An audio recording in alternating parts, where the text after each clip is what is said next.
Thanks everybody for joining. Let's get started. As we've said before, I'm Matt Jensen.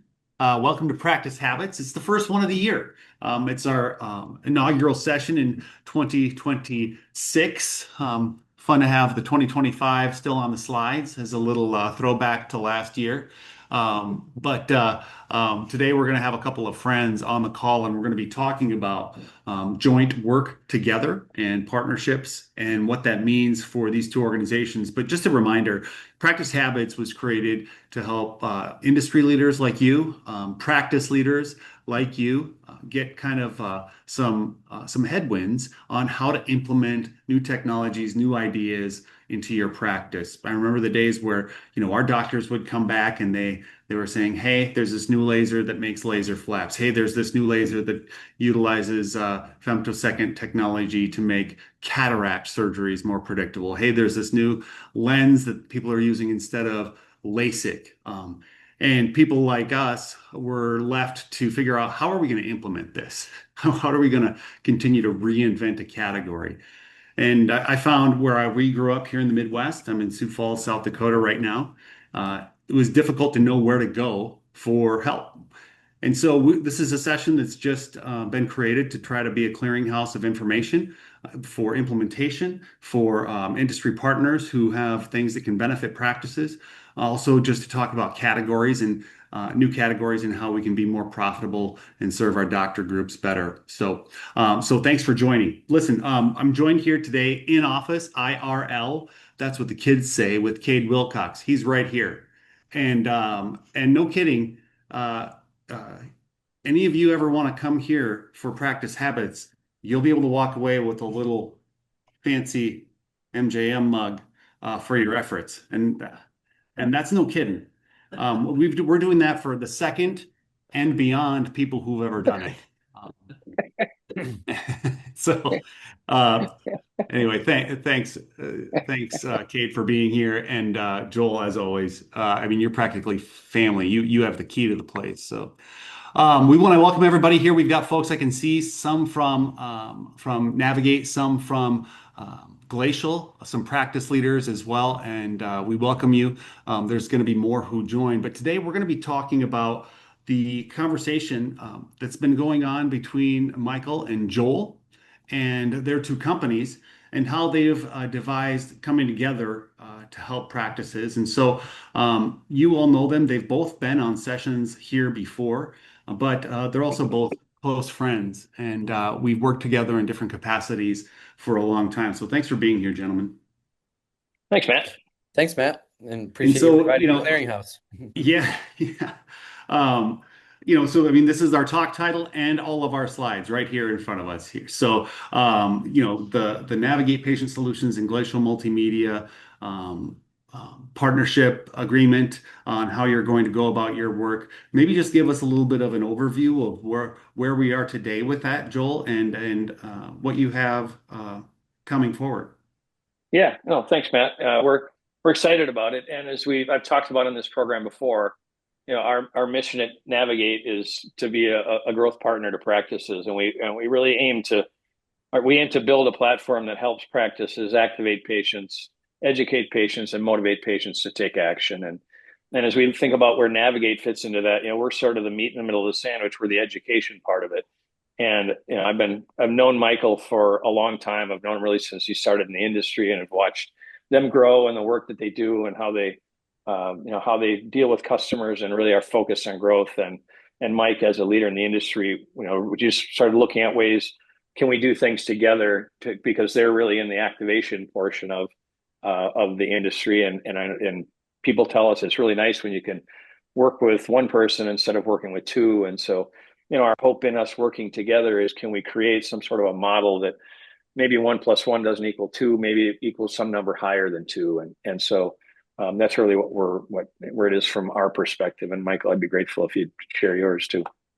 Yeah. Yeah, I appreciate the opportunity to comment. And I'm definitely thinking here 1+1 is at least going to be three in this equation. But, I think the piece for us that really, aside from, of course, knowing, Joel, Chris, and Chris Bonzel for a very long time, I think really what got us excited about potentially doing a partnership here is that, we really have been working from a comprehensive ophthalmology perspective for a long time. Instead of just being that digital agency that does plastic surgery, LASIK, and then dental, we said, okay, let's dive a little deeper into ophthalmology. And that differentiates us from a very significant portion of agency groups that aren't focused on ophthalmology. So to get a partner that was, taking care of pieces of the business that we're never going to work on. And we just see a really, really big gap in education. And guys, if you think about it, when someone comes in for a cat eval, I would love it to be able to tell you that 80% of all the people that come in for a cat eval watch a video on the website about cataract surgery and their premium lens options. I'm disappointed to say that really doesn't happen. And we get so many people that come in to the eval that don't even know what the word means. They don't even know what their options are. And so we have to sort of collectively get better at education. And I think that like this is our kind of attempt at like, okay, Glacial wants to not only, bring you leads, but we want to bring you like a solution that's going to help get these people closer to procedure and not just a procedure, a better procedure for the patient. So Navigate really provided the ability for us to kind of do that. Yeah, Yeah, so let's and talk my about where the relationship kind of hey, begins and hey, ends. may I Oh, just sorry. add one thing to that, please, Matt? Is Please. one thing we also talked about that we're both excited about, and I know it's near and dear to your heart, Matt, too, is that as we've really sort of delved into the space of interventional glaucoma, we really see that as an area where there's more of an activation component along with it has to be right alongside education. So that's why we expect our team to work really closely with Michael as we continue to build out that offering as well. Yeah, that well said. And I think that that's going to become something we talk about a lot more, and especially at the beginning of the year, is interventional glaucoma. Yeah. For more on this, the highlights are this: one, they're already in our practice. Two, they're being underserviced by drops. Three, we can intervene in something that will really make their life better, stave off disease, and be profitable. It's hard not to get excited about something like that in our craft. So you're right, and that's going to be a huge part of hopefully what you guys are working on together. I just want to get a lay of the land. How does the relationship work? What are the stays and puts? Michael, you and your team are using digital assets to create, education and Yep. content pre-lead, right? Right. And then Yep. Joel, you're once scheduled, your team is taking that prospect, that patient candidate, and pre-educating, right? I liked what you said, Right. the meat in between the bread. Um, and so give me a sense, what else does it entail with all of your services? And I'll start with you Yeah. this time, Michael. Great, Matt. Thanks. No, I think it's a really good fit because there's a very solid delineation of what's going to happen here, and we want to sort of bridge the gap between what happens at a marketing agency, like generating leads, that kind of thing. Not so much education. There's a lot of other education partners that do really good out there that make videos. The original iMaginations people doing education and stuff. But there's a certain component of education that does mean a lot to the entire equation of people understanding what's going to happen to them in the cataract surgery process. So, and I think it's a real bridging of the gap. But with that being said, Matt, we're really excited about the data we're seeing at Glacial on what it takes to get a cataract surgery evaluation, cost per lead, things like that. I think where we really want to do is we want to take that excitement. Oh, this is really good, but like where are we kind of miss where in the process are we falling short? Pre-education before the eval, perhaps an educational drip campaign, maybe some better video products. Like there's some places here that we want to kind of bridge the gap on, and so I think that's why we fit together pretty good here is because like I'm a firm believer in that we need to have a phone call to the patient before they come in for an eval. If you think about it, like the short eval time period is just too short to diagnose, educate, evaluate, and then talk about, money. And so like I believe that you have to set that in the patient's mind before they come in the door. Yeah, and I would say, Matt, from our perspective, that if you think about Navigate, we're just starting our 6 year in business, and we've had a very, I would say, it's sort of a slow, controlled growth while we've sort of built back end systems, and we knew that that outcomes were important, meaning delivering value to the practices were important to our success. And we added over 100 surgeons last year, so we've really started to grow fast, and we've got our processes down, and we have really good systems in place. So what we were looking for. So then you start saying, which is, I've led large sales teams and small sales teams and everything in between. And so you start to look at go to market. And, we've really chosen to use, I would call it a channel partner strategy, work with manufacturers and people who are already in the market rather than having another salesperson banging on a door out there. And when we look at Glacial, it doesn't matter what you're selling. To me, it really comes down to building trust is the thing that has to happen. And Glacial does a really good job. They have a really diverse, broad customer base of people that trust them in what they do. And so if we can work with them to help them foster those relationships and maybe add value to those relationships, that's really where we saw the opportunity for us. And then the same with us, where we can go to our customers who may be looking for the services that Glacial offers, that we can help them grow that way too. So that's how we thought about it. It's interesting because having worked with both of you in your different organizations over the years, there is really a nice kind of segue into each other's offering, right? There's Yeah, the looker, the pre-education work for a prospect who might not even know if they're a candidate yet, bringing them all the way up to, raising their hand for more information, either through like a contact form or a quiz or a checklist. And then there's a little bit of a gap there. Then there's a booking. And Joel, your team does then some work in the pre-education on behalf of the doctor and team. Hey, we're just we here to do. call Yeah, you to talk to you about what you're going to experience. And I just love that progression. And I come from a practice large, almost 500 employees, and we believed that we did all of that really, really well. And depending on the day, we did, but it depended on the mm-hmm. day. Yeah, Right? And if Cheryl was sick or Shirley was out, maybe we were just a little bit not as good that day. And so I think having an outside partner like this can really be helpful. Now, I deliberately left a kind of something out in the middle because there's some pre-education that happens on the digital side with webs, and for then there's a sure. Yeah. patient who raises their hand, Mm-hmm. and then they book, and then it's to you, Joel, and that's just kind of a segue to the gentleman on my right in the room with me. Cade's company has also helped practices do the fulfillment side of things, the following up on leads, because what you'll find is doctors, their teams, they'll invest heavily in the messaging. And then, because I've run an ad agency for 18 years and worked for one for years prior, after a while they say, "Hey, I'm not sure if your ads are working." And we look at the number of phone calls they're getting. I'm like, "Well, I'm pretty sure they're working. Yeah. Calls are up." But meanwhile, nobody's following up on the forms. Michael, how many times have we talked about that together?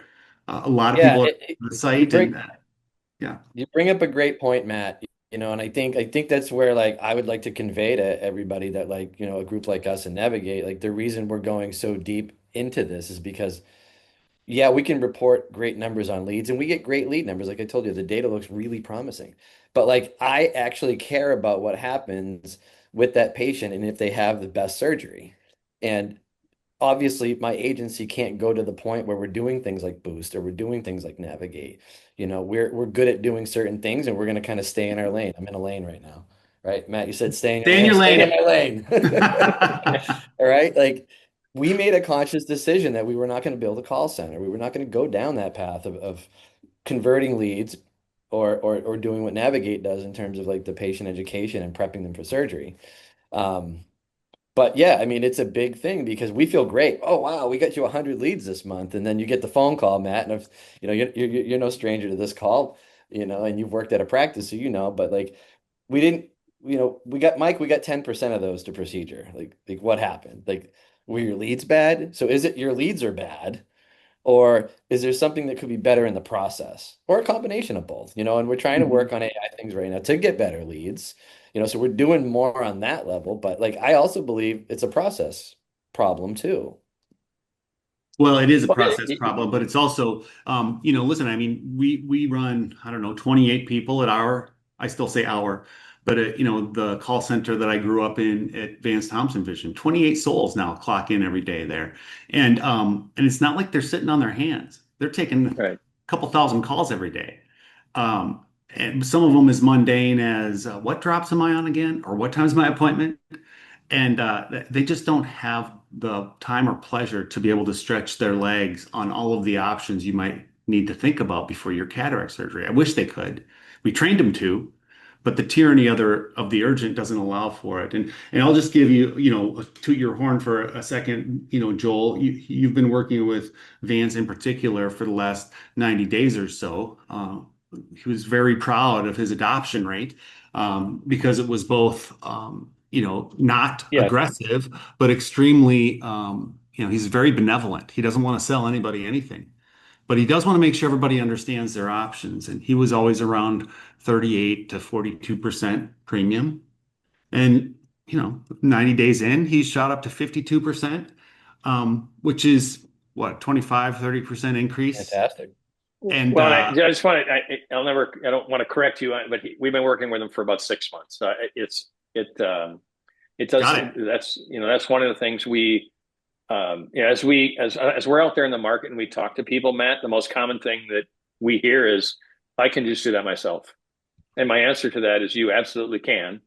You probably won't, because you get, as you said, the tyranny of the urgent. Because if you assign a person to doing just what we do, the likelihood is that person will be gone a certain period of time.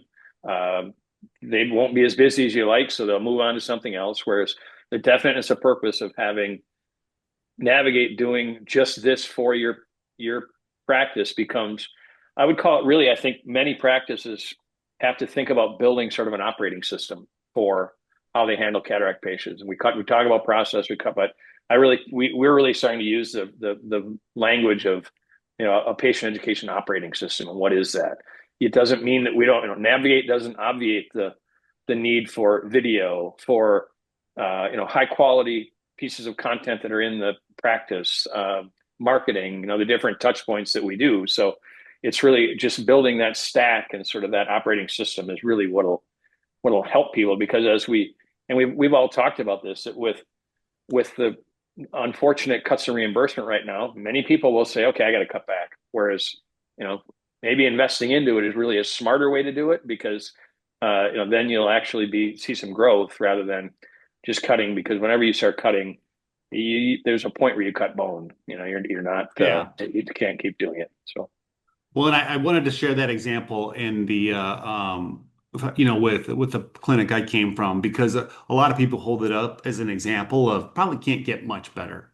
But yeah, that's material change, yeah, and with people who work really hard at it. And that, so the power of specializing and having your team do just one thing really, really well is so, so important. And Michael, I'm not just going to, shower Joel and company with praise, because your team, almost exclusively works in ophthalmology. And so, when we start talking to you about, lenses with negative asphericity, or light adjustable lenses, or, the different nuances of fine tunes and LASIK surgery, it's not lost on your team. We're not just picking up Yeah. some writer from somewhere. Both teams are specialists. Yeah. well, and they have relationships with all the manufacturers too. So that's where, even when I was out there doing it, and I was in a practice that was looking for a website, I always would recommend Glacial, just for that reason, Matt, because they're a true expert in the industry. And one of the hardest things is, if you hire the local agency, they they'll say, hey, Matt, write the content for me, so that whereas Michael's team certainly wants people to still approve the content, but it'll come as a edit this rather than give me nuts and bolts content. So Yeah, start from scratch. Right. right. Yeah, I'm happy you mentioned that, Joel. We work hard to provide very talented people at Glacial. And, our head of content development, Britt Marie, she's a former COT from Duke Eye Center. She lives in North Carolina. She's remote.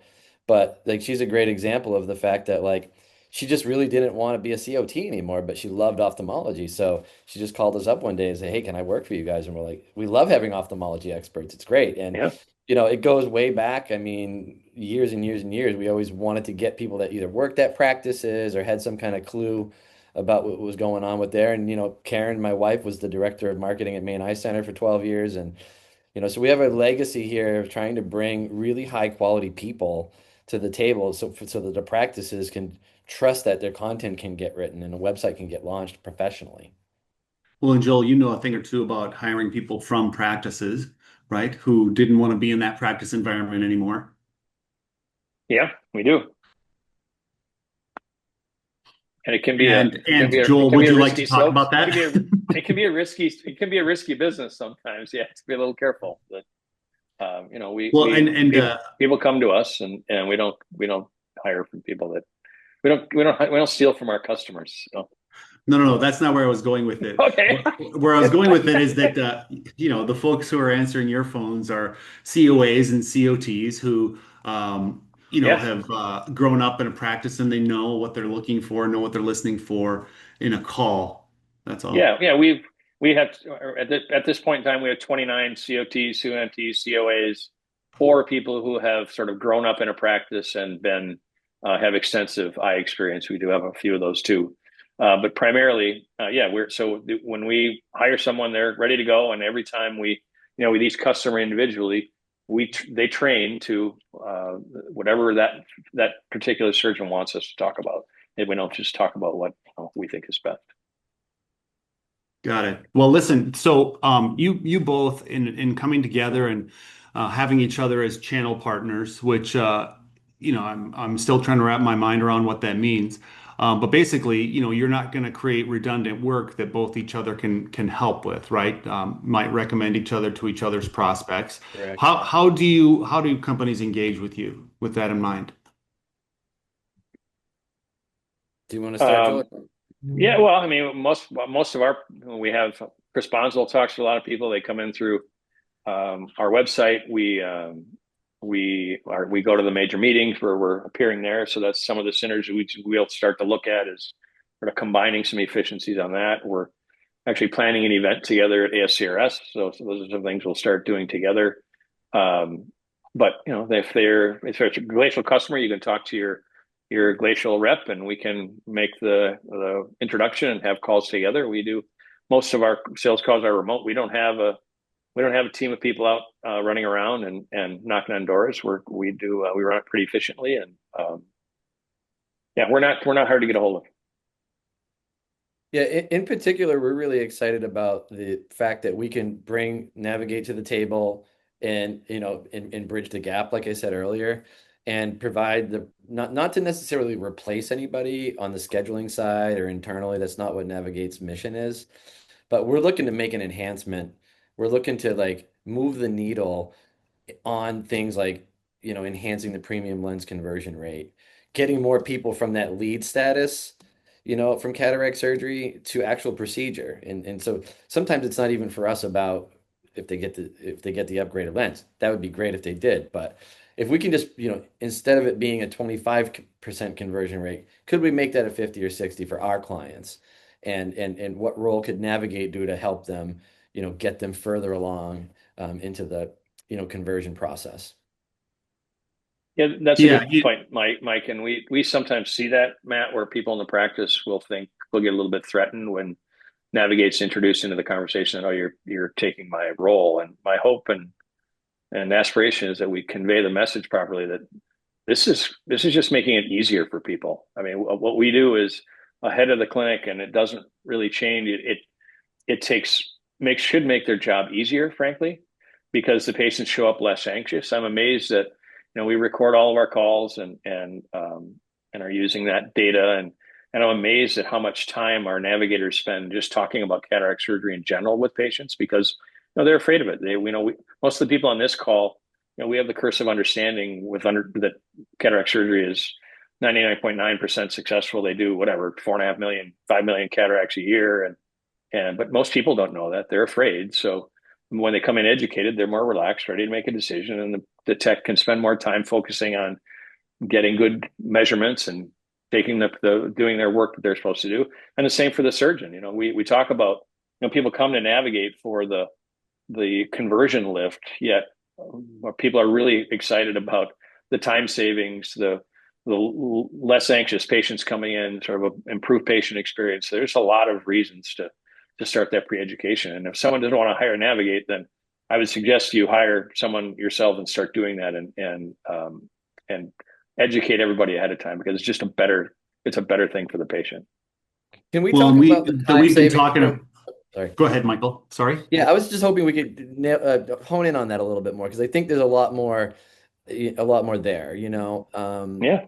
You know, it's really the time savings piece, right, is big because like at the end of the day, how much time are they really spending when they come in for the eval? All these things have to be done, and you're cramming everything into, you know, a very short exam. And I just feel it feels too crammed, too crowded, and then we're dumping the price on the patient, you know, in this eval. And if you could just spread that process out a little bit, you know, that would be great because, you know, things get left out, right? And, you know, things get left out. The education gets cut out. That maybe they're not as informed as to why a premium lens implant would be the best option for them. Um, and I just think if you spread that out a little bit more and you pull that out into maybe some, you know, drip campaigns on the pre-eval side, the call from Navigate, then either the surgeon or the scheduler, you know, it's it's it's already present in their mind that they're going to need to make this decision about how they want to see, you know, for the rest of their life. It's a big thing, and how much time I don't know the numbers on it, but how much time are we really giving, you know, the doctor to talk about all this stuff, and can we do anything to, you know, make that easier, you know? And we're Well, trying to do I the could. I mean, digital well, side yeah, as well. yeah. I mean, those are good points, Mike. And we do know that on our side, from the surgeon standpoint, we show people to about a 3 to 5 minute savings for the surgeon. And on the tech side, it's a little more hard to put your arms around, because on average, our techs or our navigators spend about 20 minutes on the phone on average. So you can make a pretty strong argument that that time is probably consumed somewhere in the practice if we aren't doing it. They're going to get those questions answered. Maybe it'll be differently, or they won't get answered. So there's some. Let's just call it 5 minutes. And so if you're a practitioner or a guy that's doing, a surgeon who's doing, 100 cataract evaluations a month, if we're giving you 500 minutes back, I mean, what if you can do 3, 4 more evaluations a month? Because of that, you can fit 3, 4 more consults in there. And if you're closing your consults at 80 or 90%, what's you still got to factor that ROI. And it's really, there's just a lot of things that can start to happen as you start to really build an operating system and to look at those metrics. And we help with those metrics. That's part of what we do too. So Well, let's talk macroeconomics for just a second, because we know that because of the aging population, the cataract category is going to grow 7 to 8% every year for the yeah, next 10 years or so. Now, some practices, that we know, are growing at a greater pace than that in the cataract realm. Okay, and which is to say, your cataract volume, if you're growing at 12 or however many percent, just the rule of 72 from the investment world would tell you that yeah, you're going to double your cataract volume at that rate in the next 6 to 10 years, yeah. and that's frightening because you can't make it up with the time that you have to do it. So time savings No, has to be a part of it. But Ah, unfortunately, what's fucker. gonna what's gonna happen with that time savings is that we're going to get worse at educating because we're going to try to be more and more efficient. We're going to leave some patients yeah, behind. So, yes, it's good for time savings for the doctor and the team. Yes, it improves, no-show rates and things like that. And to your point, Michael, people shouldn't be expected to act on anything unless they've heard it with memory up to 3 times, which means they're probably going to need to hear it 5 or 6 times before they get in front of the doctor. But all that said, the most important piece here is we have a patient who doesn't know they even have options. Alcon did a study at the end of 23, and they said that of cataract age patients, only 50% even knew there was options to consider in the first place. yeah. That's sad. That's after 20 years, gang. Yeah, We're not getting it done. And, yeah, and like I said earlier, I wish everybody would go to my websites and watch the cataract video, but unfortunately, it's a very small percentage, you Yeah. know. Yeah. Well, listen, I know, so we're a half an hour in, and we've got a lot of people who are on the call. Some of them are your team members, some of them are friends from the industry. I just want to see who has questions for Michael and Joel on this partnership that they have within our craft. Anybody have questions? Want to unmute?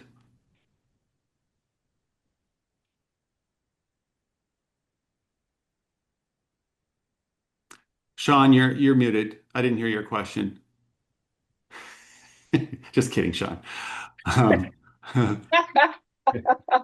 He was unmuted for a minute. Hopefully you didn't hear me swear earlier. uh, yes, no, we didn't. Jill, you said, what's the process that you propose if a practice wants to engage with one or both of you? Well, I can tell you for us, if you want to go to our website, just navigatepatient.com and fill out a form, or in this chat, we can probably, if you want to chat and give me your name and phone number, I'm happy to, we'll figure out a way to get hold of you. But generally just go to our website. That's the easiest way to fill out a form, and we'll be in Hmm. touch. We'll be in touch fast. I would suggest the same for Glacial. Contact us through the contact form, but like I think both Joel and I are really willing to have a strategic conversation about this process with any practice. If you're a practice that's out there and you want to get better at this, if you're a practice that's like, hey, I've been dumping all this money into LASIK marketing and I'm just not feeling it right now. I think I need a pivot, and I really like the growth I'm seeing in cataract surgery. And I want to spend a little bit more money there to see if I can capture some of that market. And we know, as Matt said, that we're going to be in this situation where things are going to double.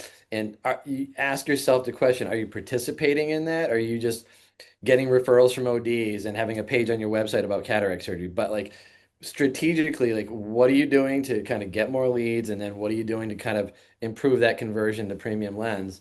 And like I think, anybody on this call, just call me and Joel. We're happy to get into a very strategic conversation about the direction of your business, what we think you need to get better at this, both from a marketing standpoint and in an educational standpoint as well.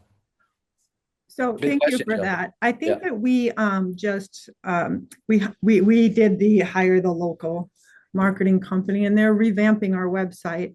So is that something that you come alongside them and would be willing to work with them to get the ophthalmology content correct? Or because Yeah. they're trying to learn all this and put it together, but it's kind of going at a snail's pace, to be honest.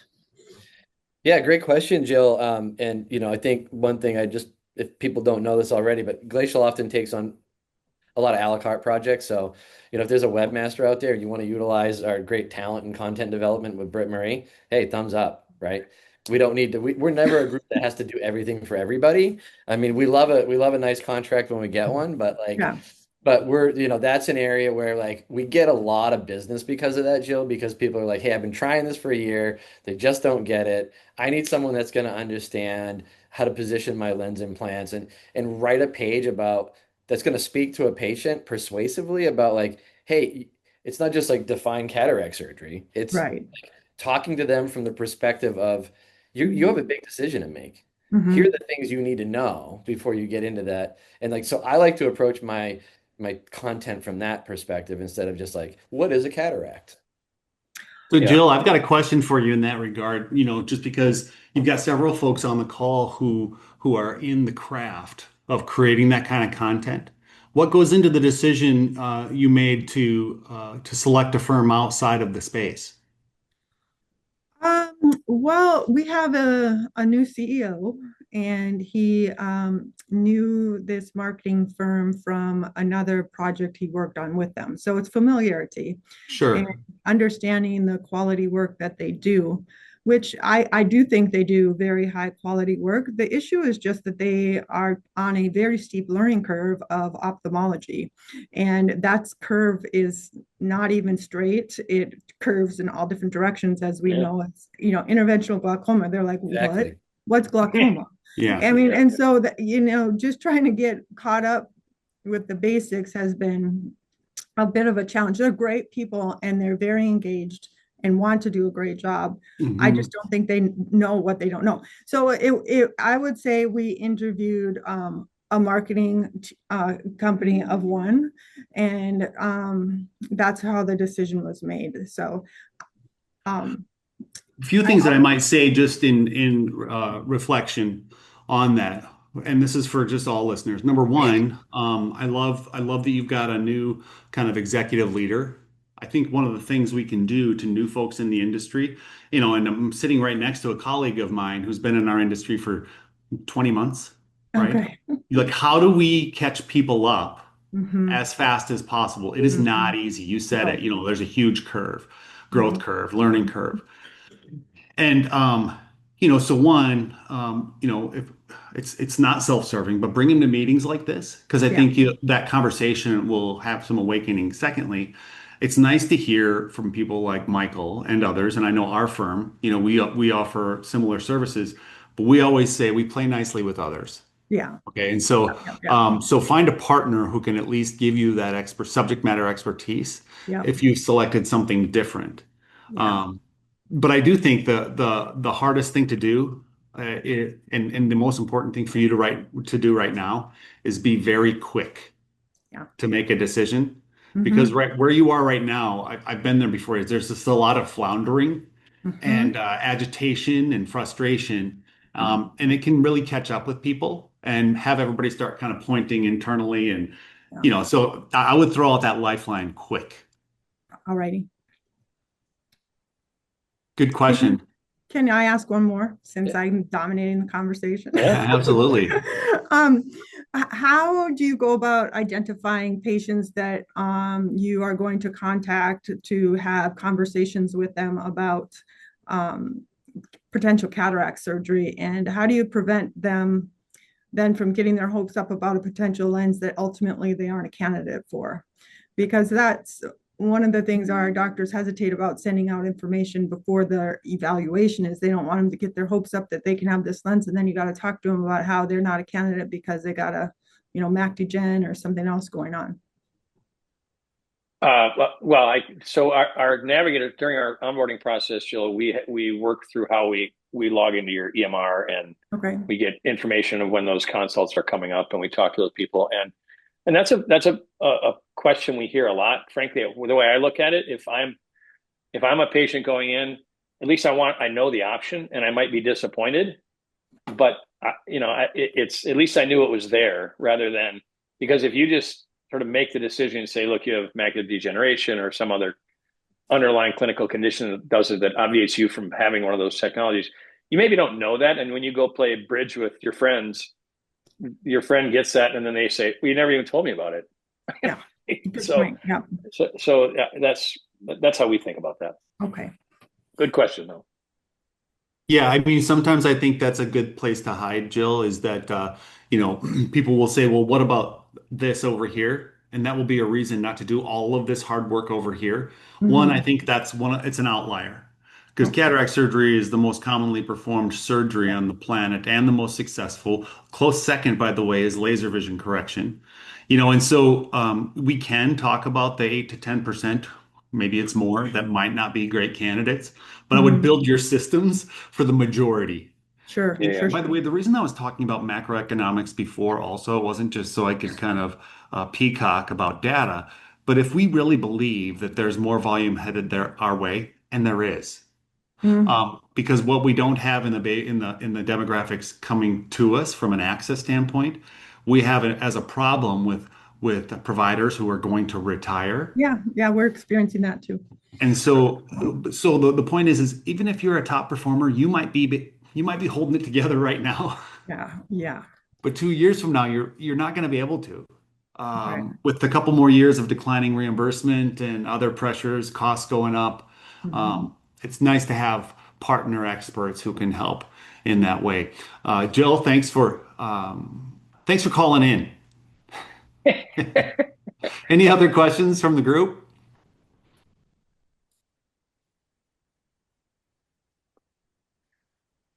While we're waiting, I want to make one plug for you, Matt. Anyone on this call who, if you're not listening to Matt and Vance's podcast called Free Range Vision, you really owe it to yourself to listen to that. I listen to it religiously, and I got to tell you, even as well as I know these guys, and I being in the industry for 34 years, I always learned something listening to them. So they did have a nice back and forth, and I would urge all of you to put that on your podcast playlist and listen to it. That's nice to say, Joel. It's easy to have a nice conversation with somebody you feel like is one of your better friends, so it comes Yeah. easy. Yeah, well, it Matt, how do shows. how do we So, find that podcast, Matt? Is it on like Apple Podcast or It's where everything? all podcasts are found. Okay. I have no idea. It's on Apple. So, so funny. Uh, uh, James, Web King, you're sitting in the position of co-CEO with Michael. If you had to summarize the partnership that's going on right now between Glacial and Navigate, give us kind of the take-home summary on behalf of your organization. I think Joel nailed it right at the beginning. This is a situation where we're looking at it being like one plus one is going to equal way more than two. For practices that are looking to, as Mike has talked about as well, looking at what are the alternatives and what are the areas of revenue growth that they could be leaning on? What are the demographics telling us? What are the opportunities? Putting a full funnel together from the leads coming in, and like we're seeing great data come in on lead volume in there, but ensuring that that continues all the way through the funnel and that there's a clean handoff between people in the industry that know how to kind of take the ball across the finish line. So one Yeah. plus one is going to equal more than two in this instance. That's thanks for bringing that up, James. And we didn't really even talk about that, or I didn't talk about that. At Navigate, we've built our own large language model that we're educating with. Last year we educated a little over 50,000 patients, and as I said, we record all those calls. There's a tremendous amount of data that we patient de-identify it, and then we're loading it up into a large language model. It allows us to really gain a lot of understanding of kind of what words work with patients, because we have the unusual thing, we know what they said and then what the outcome was, and we load all that data back in. And it's not an easy or a fast process, but we're going to be able to help Glacial with sort of if you're using them for search and things like that, theirs will be informed by sort of driven by Navigate data. So that's that could be a good thing too. Well, I love that. We've opened it up for questions. I don't know if there's any more, but I will just say this, maybe on our way to closing. Just looking across the landscape of the call today, we've had up to, I think, 25 was our high point. Now there's 21 still on. Some industry. I see practice administrators from South Dakota, North Dakota, Wisconsin. I see some New Hampshire, some Utah. By the way, there's not much more a competitive market than the markets in Salt Lake City, Utah. And so, it's fun to have everybody on this call to be hearing these perspectives. But I do want to say this, and this is kind of a challenge back to you. One, hopefully, as attendees, you're getting something from this. Two, we want you to bring something to this. So come with questions, and we're only going to learn by the questions we ask, not by by being immersed in education. It's by being engaged in education. And so we have as much to learn from you as hopefully you have to learn from us. So two things I'd ask. One, will you come with questions next time? Two, will you bring friends and colleagues from your practice or other practices to learn from us? And then third, and you don't have to do this one, but I wish you would, is tell us other things that you would like to learn more about. We think that we're onto something with these conversations, but we also don't want to be making these decisions in a vacuum. We want to be able to be responsive to what you say is important. And that's why next week we're having, hopefully you can see my screen, we're having my friend Alexa Montesinos come and join us. Joel, you can see that okay? I can, yeah, and I know we were next to Alexa at the ASCRS a couple of years ago. So she's a nice lady, and that's a cool company she's got going. Cool little company, right? And Yeah, and yeah. so what IDOC Social, now ID Social, is doing is they're helping doctors and administrators for that matter come up and build their own individual kind of brand and profile online. A lot of us are in bigger practices where it's hard to stand out. There's a lot of people who are within private equity where they feel like their own personal brand has been gobbled up by the giant. Helpful for those doctors to have their own persona, their own online reputation, so they still have some versatility no matter where they decide to practice. All of these things help in reputation building, credibility, but also in doctors still being in control of where they want to do their work for the long term. So we're really excited that we're going to have her on the call. She's been in business a couple years, but really it started to really pick up in the last 12 months, and it's a nifty little organization. But we also want to know, from you, how what you would like to hear hear more about. So, with that, thanks for joining our call today. Joel, Michael, thanks for the announcement. I look forward to hearing more about the progress. Yeah. One, Thanks for one having maybe us.